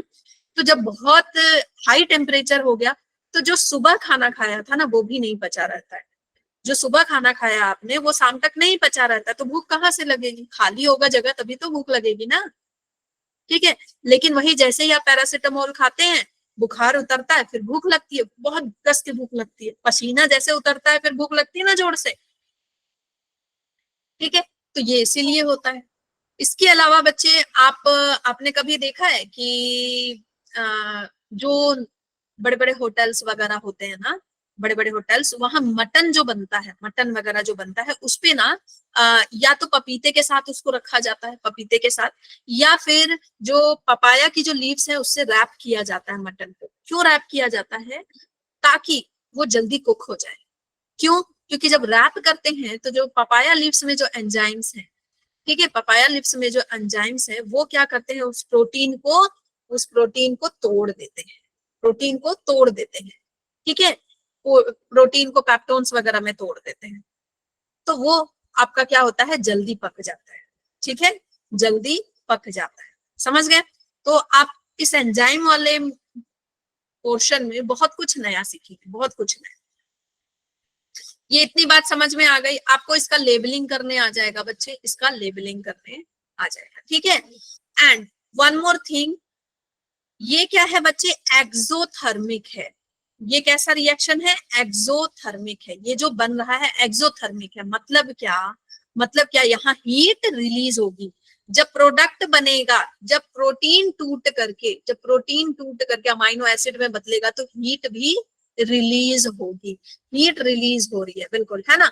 आपने पढ़ना स्टार्ट किया, बिल्कुल जोर से पढ़ना, एकदम बिल्कुल मन लगा के पढ़ रहे हो। अब क्या, अब पूरा सब कुछ पढ़ लिया है, अब क्या है, है ना। अब बिल्कुल हीट क्या हो रही है, रिलीज हो रही है। अब रेस्ट करना है ना। जैसे कुछ बच्चे अभी शाम होते होते अब उनको नींद आ रही है, हाँ, तो क्या हो गया भाई, रिलीज हो रही है। एक्सोथर्मिक, एक्सो मतलब बाहर, थर्मिक मतलब गर्मी, गर्मी बाहर निकलती है, ठीक है। प्रोडक्ट बना तो गर्मी क्या होगी, बाहर। मैम थियरीज, हाँ फ्रीजर में एंजाइम की वजह से टेम्परेचर ज्यादा होता है। बच्चे देखो, कोई भी चीज जब बनती है, हाँ, कोई भी चीज टूटती है तो आपका क्या हो रहा है कि ये हीट रिलीज होती है। आपने केमिस्ट्री में भी पढ़ा होगा कि तोड़ते हैं जब हम कोई चीज को तो क्या होता है, साथ में हीट भी रिलीज होता है ना। तो ये इसी टर्म को हम क्या बोलते हैं, एक्सोथर्मिक। यहाँ पे एंजाइम अपनी एनर्जी लगा रहा है, ठीक है, लगा रहा है। अब क्या है, एंडोथर्मिक, ठीक है। आप जैसे पढ़ना स्टार्ट करते हैं तो एनर्जी लगा रहे हैं, खूब एनर्जी लगा रहे हैं, जितनी गर्मी है ना उस गर्मी से पढ़ रहे हैं, ठीक है। अब जब प्रोडक्ट बन गया आप एकदम, है ना, ऐसा होगा ना, एक्सोथर्मिक, हाँ, रिलीज कर दिए बिल्कुल भाई, हाँ। तो पहले क्या है, एंडोथर्मिक, लगा रहे एनर्जी, और उसके बाद क्या है, exothermic. Now theories about enzymatic action. Enzymatic action के बारे में थियरीज क्या है, कैसे ये एंजाइम्स वर्क करते हैं भाई, कैसे सबस्ट्रेट से जुड़ते हैं, ठीक। तो ये सबस्ट्रेट से कैसे जुड़ते हैं, तो पहली थियरी है एमिल फिशर ने दी थी। एमिल फिशर ने लॉक एंड की हाइपोथेसिस दी थी। कौन सी, लॉक एंड की। इन्होंने बोला कि जो एंजाइम्स होते हैं और जो सबस्ट्रेट होते हैं वो ताले चाबी की तरह है। कैसे हैं, ताला और चाबी। ताला हमारा क्या है भाई, बड़ा है, तो ऑब्वियसली ताला क्या है, एंजाइम है, और हमारा चाबी क्या है, सबस्ट्रेट है, ठीक है। तो चाबी जैसे ताले के अंदर जाती है वैसे ही हमारा सबस्ट्रेट, ठीक है। सबस्ट्रेट किसके अंदर जाता है, सबस्ट्रेट किसके अंदर जाता है, एंजाइम के अंदर। दोनों का एक एक्टिव साइट होता है, कहीं भी थोड़ी लगा दोगे चाबी और खोलना शुरू कर दोगे। एक पॉइंट होता है ना जहां पे भाई एक्टिव साइट होता है। क्यों उसी पॉइंट पे लगेगा, क्योंकि भाई दोनों का स्ट्रक्चर वहीं पे मैच करता है। दोनों का, एक ताले के लिए एक ही चाबी, एक ताले के लिए एक ही चाबी, क्योंकि उन दोनों का स्ट्रक्चर मिलता है। एक रूम के ताले को दूसरे रूम के चाबी से नहीं खोल सकते ना आप, क्योंकि दोनों का जो पैटर्न है वो अलग कर रहता है। वैसे ही एंजाइम्स और सबस्ट्रेट का क्या होता है बच्चे, एक पैटर्न होता है, ठीक है, एक पैटर्न होता है। तो इन्होंने ये बात बोली कि ताले चाबी की तरह ये होते हैं। लॉक एंड की हाइपोथेसिस होता है कि भाई अगर प्रोटीन को डाइजेस्ट करने वाला एंजाइम है तो वो प्रोटीन को ही डाइजेस्ट करेगा। क्यों, क्योंकि दोनों का स्ट्रक्चर सेम है। एक्टिव साइट का स्ट्रक्चर क्या है, सेम है, ठीक है, ओके। और फिशर का क्या मानना था कि एक्टिव साइट हमेशा रिजिड होती है, नॉन फ्लेक्सिबल होती है, ताले चाबी के एक्टिव साइट की तरह, ठीक है। इतनी बात क्लियर, ओके। और जब ये जोड़ते हैं तो क्या बनता है, लॉक एंड की कॉम्प्लेक्स बनता है, और वैसे ही एंजाइम और सबस्ट्रेट जुड़ते हैं तो एंजाइम सबस्ट्रेट कॉम्प्लेक्स बनता है। आगे बढ़ते हैं। दूसरा हमारा जो था थियरी वो था कॉसलैंड इंड्यूस्ड फिट थियरी। दूसरा क्या था, Koshland induced fit theory. The active site according to this theory is flexible. ये क्या बोल रहे थे कि भाई एक ताले के लिए एक चाबी तो है, ठीक है। ये क्या बोल रहे हैं, एंजाइम के लिए, एक पर्टिकुलर एंजाइम के लिए, मान लो ये एंजाइम क्या कर रहा है, प्रोटीन को डाइजेस्ट करने वाला एंजाइम है। प्रोटीन को डाइजेस्ट करने वाला एंजाइम डाइजेस्ट तो प्रोटीन को ही करेगा। ये क्या है, प्रोटीन है, मान ये क्या है बच्चे, प्रोटीन है। और ये प्रोटीन डाइजेस्ट करने वाला एंजाइम मान लो पेप्सिन है। कौन है, पेप्सिन। तो पेप्सिन डाइजेस्ट तो प्रोटीन को ही करेगा, लेकिन यहाँ पे जो एक्टिव साइट है वो चेंज हो सकती है, एक्टिव साइट चेंज हो सकती है। कैसे कैसे चेंज होती है देखो, यहाँ पे आप एक्टिव साइट देख रहे हो, इसका एक्टिव साइट कैसा है, ऐसे है, इसका एक्टिव साइट कैसा है, ऐसे है दिख रहा है ना। जो एंजाइम है, एंजाइम का एक्टिव साइट यूं है, और जो सबस्ट्रेट है उसका एक्टिव साइट कैसा है, ऐसे। अब ये दोनों कैसे फिट होंगे? तो भाई जो एंजाइम है वो अपने आप को चेंज करती है, एंजाइम एक्टिव साइट को थोड़ा सा चेंज करती है। बस उसको किससे मतलब है कि अगर मैं पेप्सिन हूं तो मैं प्रोटीन को ही डाइजेस्ट करूं, क्या ठीक, पेप्सिन हो तो प्रोटीन को ही डाइजेस्ट करूंगी, अमाइलेज हो तो स्टार्च को ही डाइजेस्ट करूंगी, किसी और को डाइजेस्ट नहीं करूंगी। ठीक है, जैसे बच्चे टीचर मान लो पढ़ा रहे हैं, मान लो नीट के बच्चे को पढ़ा रहे हैं, ठीक है, तो वो स्टूडेंट बाय स्टूडेंट क्या करते हैं, चेंज होते हैं ना। जिस तरह के स्टूडेंट उस तरह से पढ़ाते हैं, थोड़े फास्ट लर्नर हैं तो फास्ट जाते हैं, थोड़े स्लो लर्नर है तो एक ही चीज को बार बार पढ़ाएंगे। हाँ, अपने आप को थोड़ा चेंज करते हैं, मॉडिफाई करते हैं, या फिर रिजिड रहते हैं, नहीं ना। तो ये जो थियरी है ये ज्यादा करेक्ट थियरी, ये थियरी ज्यादा करेक्ट थियरी। तो जो एंजाइम है वो अपने एक्टिव साइट को थोड़ा सा चेंज करते हैं, वो फ्लेक्सिबल होता है एक्टिव साइट, ठीक है, फ्लेक्सिबल होता है एक्टिव साइट, एंड देन फिर ये एंजाइम और सबस्ट्रेट मिल जाते हैं और बन जाता है क्या, प्रोडक्ट। ठीक है, समझ गए? तो थियरी में हमने क्या क्या पढ़ा, एमिल फिशर की थियरी जो क्या थी, लॉकेन की थी। इन्होंने क्या बोला, एक्टिव साइट बिल्कुल क्या होते हैं, रिजिड होते हैं। और फिर आया हमारे पास कॉसलैन इंड्यूस्ड फिट थियरी। इन्होंने क्या कहा कि भाई एंजाइम और सबस्ट्रेट क्या होंगे, स्पेसिफिक होंगे, एक स्पेसिफिक एंजाइम एक स्पेसिफिक सबस्ट्रेट को ही प्रोडक्ट में बदलेगी, लेकिन क्या करेगी, वो अपना शेप चेंज कर सकती है, कोई यूं है तो यूं हो सकती है। ठीक है, ओके। एंजाइम रिएक्ट कैसे करते हैं, चैन से सो रहे हो तो जाग जाओ, बिस्तर से हट जाओ, बिस्तर पे लेटे हो तो हट जाओ। कुछ बच्चे होंगे अब धीरे धीरे जो है ना, मतलब पहले बैठे होंगे टेबल चेयर पे, उसके बाद धीरे धीरे बेड पे गए होंगे, फिर ऐसे ऐसे धीरे धीरे तकिया लगाए होंगे, फिर अब बिल्कुल लेट से गए होंगे। हाँ, बिल्कुल कुछ बच्चे लेट से गए होंगे, हाँ लेट कर सुनेंगे। और कुछ बच्चे क्या कर दिए होंगे कि कान में लगा लिए होंगे और बगल में मोबाइल रख लिए होंगे। कुछ 1% बच्चा होगा जो बिल्कुल ध्यान से सुन रहा होगा टेबल चेयर पे बैठ के। तो वो जो 1% वाले बच्चे होते हैं ना, वही आगे बढ़ते हैं। समझ गए? बस इतना सा बिल्कुल शार्प सी लाइनिंग होती है टॉपर्स एंड आपके एवरेज स्टूडेंट के बीच में। टॉपर और जो आपका फेलियर होता है ना, उसके बीच में एक बहुत पतली सी लाइन होती है, और उस पतली सी लाइन को क्रॉस करना पड़ता है। ठीक है, ओ भैया रिकॉर्डिंग नहीं हो रही है क्या? हो रही है मैम, हो रही है। हो रही है, मेरे इसमें दिख नहीं रहा है, मैं तो डर गई। चलो, mechanism of enzyme reaction. React करते सबसे पहले क्या होगा, बच्चा आएगा टीचर के पास, है ना। सबसे पहले बच्चा आएगा, पूछेगा कि सर आप हमको ये पढ़ाएंगे। फिर क्या होगा, दोनों एक दूसरे को समझेंगे। तो क्या होगा बच्चे, इनिशिएशन। सबसे पहला स्टेज क्या है, इनिशिएशन, जिसमें क्या होगा, बाइंडिंग। दोनों के बीच में क्या बनेगा बच्चे, बॉन्ड होगा, है ना। पहले टीचर देखेगा कि हाँ भाई ये वही है ना जिसको मैं पढ़ा सकता हूँ, और बच्चा देखेगा ये वही है जिनसे मैं पढ़ सकता हूँ। ठीक है, फिर होगा रिएक्ट। दोनों क्या करेंगे, रिएक्ट करेंगे, पढ़ाई करेंगे, एक पढ़ाएगा दूसरा पढ़ेगा, है ना। उसके बाद ये पढ़ लिया, ये पढ़ के अब क्या करेगा, टीचर रिलीज करेगा, जा जी ले अपनी जिंदगी, अब तुम नीट का एग्जाम दो और डॉक्टर बन जाओ। ठीक है, अब मुझसे नाता खत्म, अब मुझसे नाता खत्म। तुम लोग भी यही करोगे ना, मुझसे नाता खत्म, है कि नहीं? तुम लोग भी तो यही करोगे। हाँ, अभी आए हो, बाइंडिंग हुई थी स्टार्टिंग में, फिर अब रिएक्ट हो रहा है, हाँ रिएक्ट कर रहे हो, फिर रिलीज हो जाओगे, हाँ फिर रिलीज हो जाओगे। तो सबसे पहले क्या है बच्चे, हमारे पास एंजाइम है। सबसे पहले क्या है, ये स्टेप आपको याद होना चाहिए, एंजाइम है, एंजाइम के पास कौन आएगा, सबस्ट्रेट आएगा उसी के जैसा। इसके बाद क्या होंगे, दोनों एक दूसरे से मिले हैं, अब क्या होंगे, कॉम्प्लेक्स बनाएंगे, रिएक्ट करेंगे, रिएक्ट करने के बाद बच्चे प्रोडक्ट बन चुका है। अब ये क्या बन गया, डॉक्टर में बदल गया। ठीक है, अब ये किस में बदल गया बच्चे, डॉक्टर बन गया। ऐसे ऐसे प्रोडक्ट में टूट गया, छोटे छोटे प्रोडक्ट में टूट गया।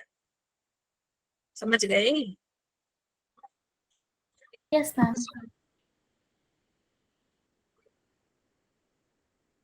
तो सबसे पहले एंजाइम सबस्ट्रेट आए, कॉम्प्लेक्स बना, फिर एंजाइम प्रोडक्ट बना, फिर एंजाइम और प्रोडक्ट अलग अलग हो गए। ठीक, जा सिमरन जी ले अपनी जिंदगी।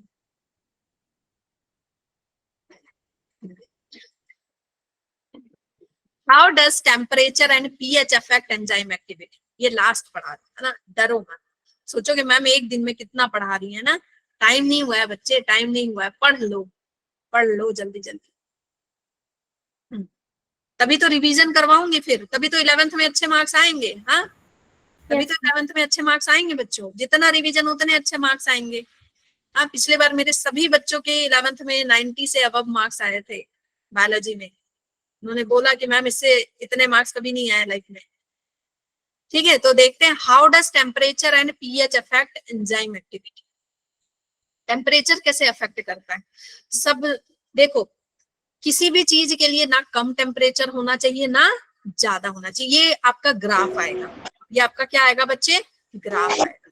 ठीक है, इधर क्या दिया है, वेलोसिटी, इधर क्या दिया हुआ है, वेलोसिटी, मतलब स्पीड कैसे कैसे बढ़ेगी टेम्परेचर बढ़ाएंगे तो, और नीचे क्या दिया है, टेम्परेचर। ठीक है, नीचे क्या दिया है, टेम्परेचर। अब एक एंजाइम है, एक एंजाइम लिया हमने, अब हम क्या कर रहे हैं, टेम्परेचर बढ़ाते जा रहे हैं। हम क्या कर रहे हैं, उसको रखे हुए हैं और टेम्परेचर बढ़ाते जा रहे हैं।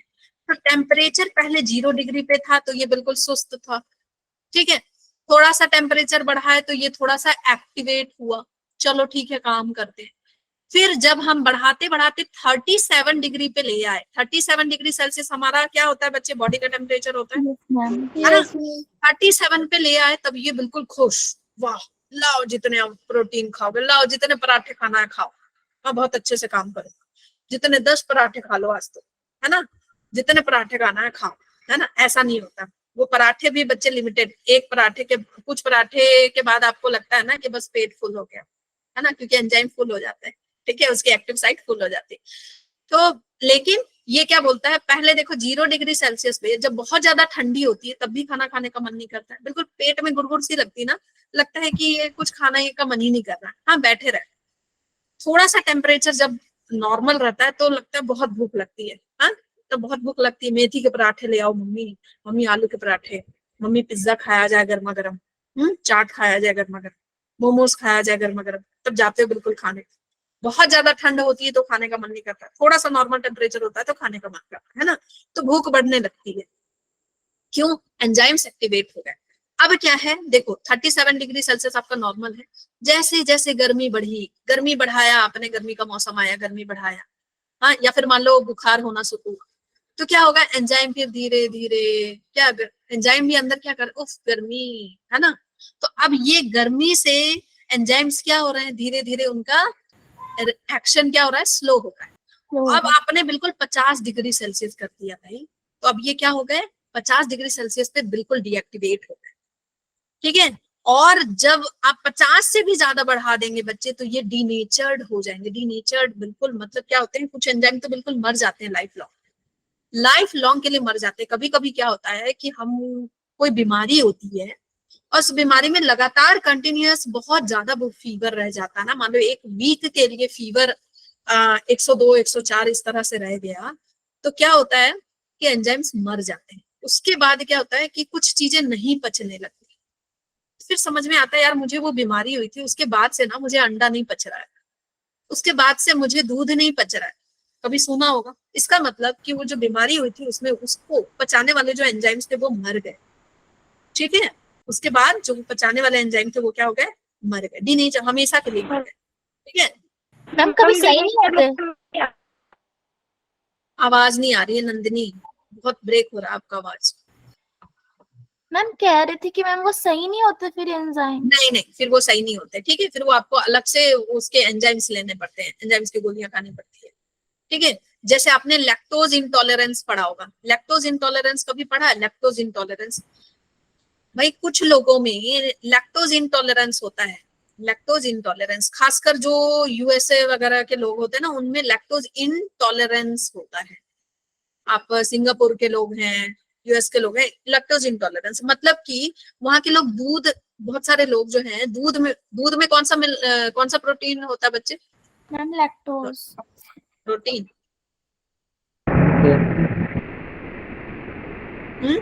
दूध में कौन सा शुगर होता है? लैक्टोज होता है। ठीक है, मैंने प्रोटीन बोल दिया तो हाँ, दूध में कौन सा शुगर होता है? लैक्टोज। ओज लगा ना बच्चे, राइबोज, हाँ ग्लूकोज, हाँ दूध में कौन सा शुगर है? लैक्टोज है। तो उसको नहीं पचा पाते, क्यों? क्योंकि उनके अंदर लैक्टेज एंजाइम नहीं है। कौन नहीं है?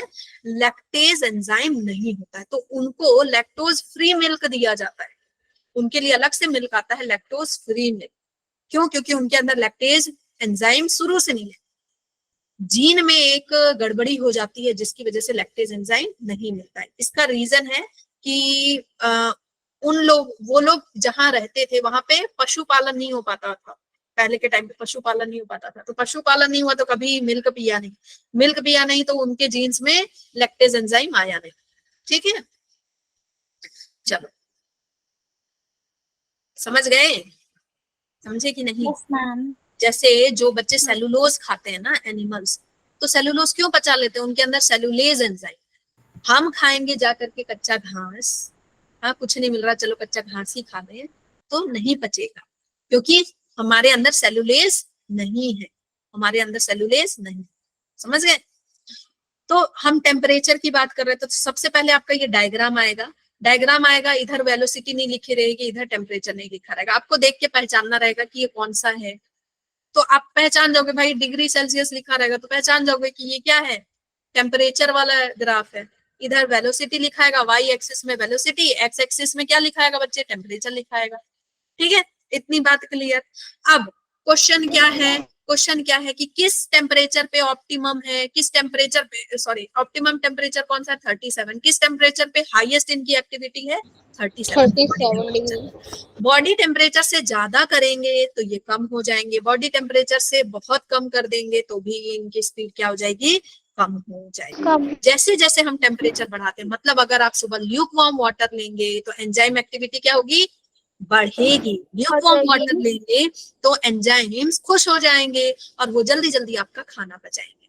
तो सबसे पहले आपको ल्यूक वार्म वाटर लेना है सुबह उठ के, एंजाइम एक्टिविटी बढ़ेगी, एंजाइम जाग जाएंगे, सोए हुए एंजाइम्स। ठीक है, उनपे पानी छिड़क दोगे ना, ठंडा पानी नहीं छिड़कना, खौला हुआ पानी नहीं छिड़कना भाई, उनको ऑप्टिमम टेम्परेचर चाहिए। ठीक है, तो आप ल्यूक वार्म वाटर लेंगे एंड देन फिर आप क्या लेंगे?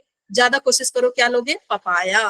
क्या खाओगे? पपाया खाओगे, थोड़ा अमाउंट में पपाया खाओगे। पपाया खाने से क्या होगा? क्या होता है पपाया खाने से? सुबह खाली पेट सुबह पपाया थोड़ा सा खाओगे, ज्यादा नहीं। इसमें पपाया में बच्चे मैंने क्या बताया? एंजाइम्स होते हैं ना, पेप्सिन एंजाइम्स होते हैं। तो ये एंजाइम क्या करेंगे? आप जो भी प्रोटीन खाओगे, प्रोटीन डाइट जो भी सुबह लोगे, उसको जल्दी जल्दी पचाने में हेल्प करेंगे। ठीक है, जल्दी जल्दी पचाने में हेल्प करेंगे। तो सुबह सुबह आपको क्या खाना है? पपाया खाना, हल्का फुल्का। हाँ ठीक है, लेकिन आपको पता है प्रेग्नेंट लेडी जो है, प्रेग्नेंट लेडी को पपाया नहीं खिलाया जाता है। ठीक है, इसमें जो एंजाइम्स होते हैं वो बच्चे को मारने का काम करते हैं, बच्चे को मारने का, मिसकैरेज करवा देते हैं। ठीक, इतनी बात क्लियर हो गई कि जैसे जैसे टेम्परेचर बढ़ाएंगे, इसीलिए बुखार के समय, अब आपको समझ में आया बुखार के समय खाने का मन क्यों नहीं करता है? इसलिए मन नहीं करता है क्योंकि टेम्परेचर बढ़ता है तो एंजाइम सुस्त हो जाते हैं, तो जो खाना आपने सुबह खाया है वो ही खाना आपका नहीं पचा है। फिर जैसे ही टेम्परेचर लो होगा, खाना आपका पचेगा, फिर आपको जोरदार लगेगी भूख। ठीक है, डीनेचर मतलब बिल्कुल ही खत्म हो जाना। ठीक है, टूट जाना, एंजाइम्स का टूट जाना। ओके, समझ गए इतनी बात? तो आप, हाँ मैम ये पपाया वाला जो आपने बात बताया, मैम एक बार और बता दीजिए। मैंने बोला कि पपाया जो है, पपाया अगर आप सुबह सुबह थोड़ा अमाउंट में खाते हैं तो उसके अंदर जो एंजाइम्स है वो क्या करेंगे? जाएंगे, और जब आप प्रोटीन खाएंगे ना, उसके बाद प्रोटीन डाइट लेते हैं सुबह हम, चना वना अगर खाते हो, ठीक है, तो प्रोटीन जो भी खाओगे या दूध पियोगे वो जल्दी पचता है उसके बाद। ठीक है, पपाया के बाद तुरंत दूध नहीं पीना है, फ्रूट्स के बाद ऐसे भी तुरंत मिल्क नहीं पिया जाता, तो जो भी आप प्रोटीन डाइट लेंगे वो जल्दी पचेगा। ठीक है। और पपाया खाने का मतलब इतना नहीं कि मतलब 2-3 बकेट खा लिया पपाया, थोड़ा सा पपाया, थोड़ा सा खाना है, ठीक है। Okay ma'am. तो टेम्परेचर वाले से हमको क्या समझ में आया बच्चे कि एक ऑप्टिमम टेम्परेचर पे ये काम करते हैं, ना बहुत ज्यादा ठंडा ना बहुत ज्यादा गर्म। जैसे जैसे हम टेम्परेचर बढ़ाते हैं, आपको एक क्वेश्चन आएगा, with increase the temperature enzymatic activity increases, enzymatic activity increases but up to optimum temperature, उसके बाद डिक्रीजेस, ठीक है। इंक्रीज जैसे जैसे करेंगे वो बढ़ेगा, लेकिन ऑप्टिमम टेम्परेचर तक।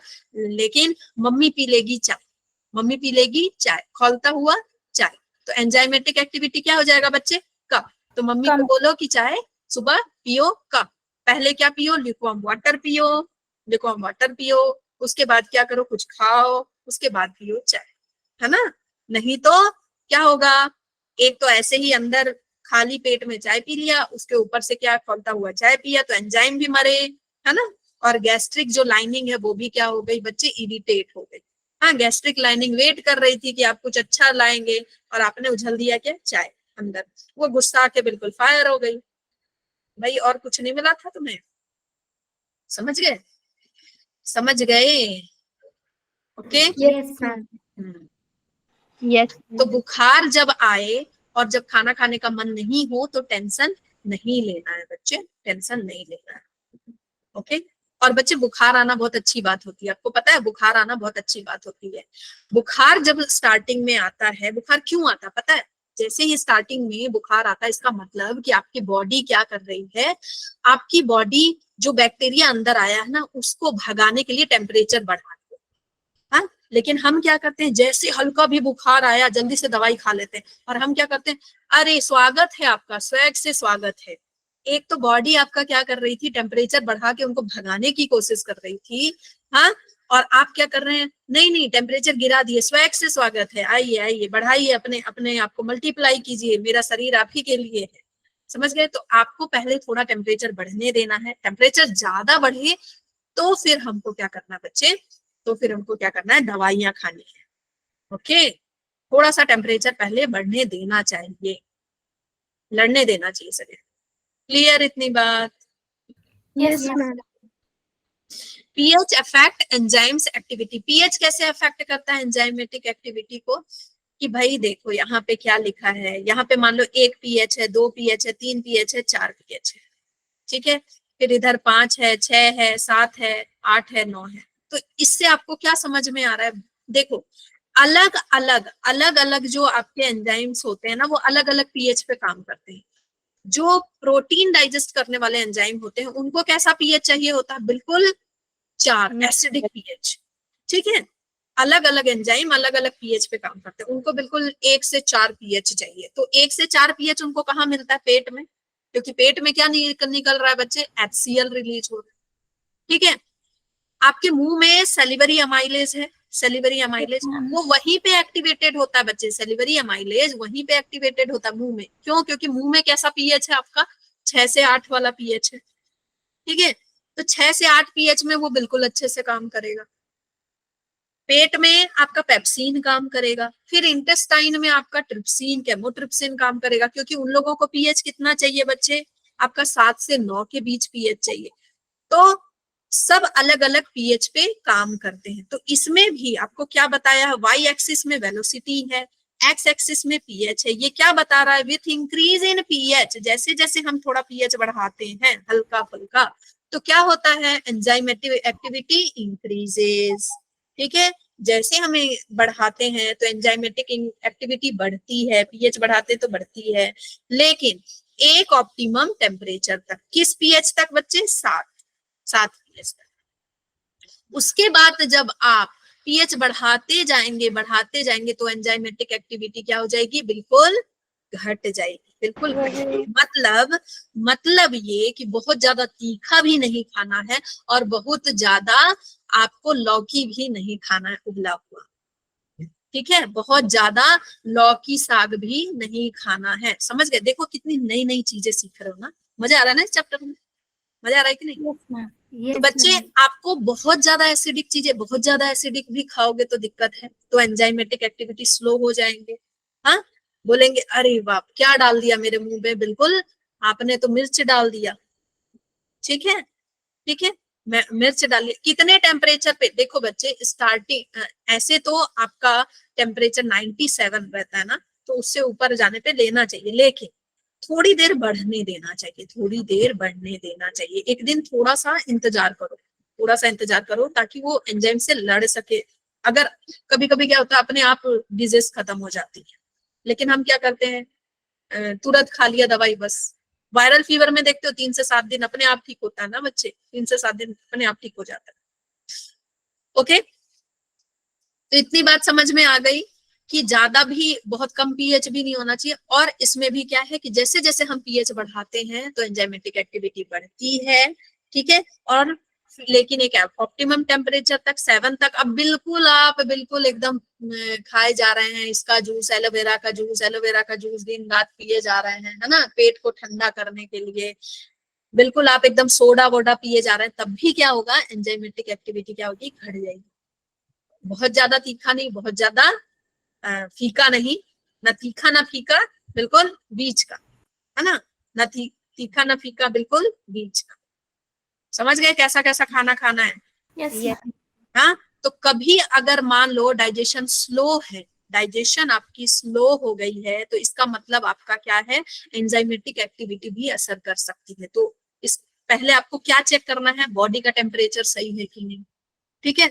उसके बाद क्या चेक करना है, आप जो खाना खा रहे हैं वो पीएच सही है कि नहीं। बहुत ज्यादा मसालेदार तो नहीं खा रहे हैं, मसालेदार खा रहे हैं, थोड़ा कम मसालेदार खा रहे हैं, बहुत ज्यादा ही फीका तो नहीं खा रहे हैं, बिल्कुल बेरंग सी दुनिया, हाँ, बूढ़ों वाला खाना तो नहीं खा रहे हैं, बिल्कुल ठीक है।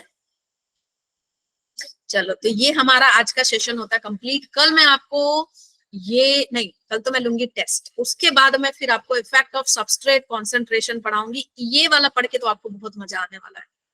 ये जो ग्राफ है बच्चे रट जाएगा, आपको आगे जितनी चीजें पढ़ाने वाली हूँ पूरा रट जाएगा, आपको बहुत मजा आएगा। आपकी लाइफ से रिलेट करके पढ़ाऊंगी, बिल्कुल जैसे डिफिकल्ट ग्राफ होते हैं ना वैसे नहीं पढ़ाऊंगी, मजे में पढ़ेंगे अपन, ठीक है।